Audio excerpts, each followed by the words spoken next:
Students இப்போ பார்க்க போகிறது நம்ம 6வது கொஸ்டின். இங்கே பாருங்கள், இதில் வந்து ratio of Charles income to her சேவிங்ஸ்னு கொடுத்துருக்காங்க.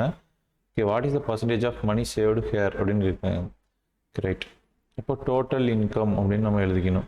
டோட்டல் இன்கம் எழுதிட்டு அவ்வளோ இங்கே வந்து ரேஷியோவில் கொடுத்துருக்காங்க 4:1. ஸோ அதை நம்ம டோட்டலாக பண்ண என்னது 4 + 1 என்னது 5.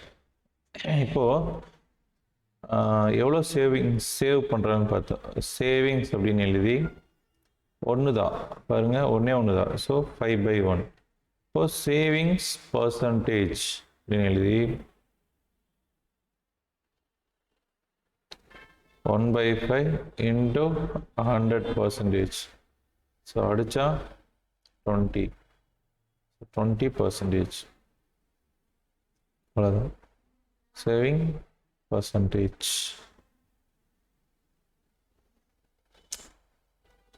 So இவ்வளவுதான். So thank you. Next question meet பண்ணலாம். Bye bye.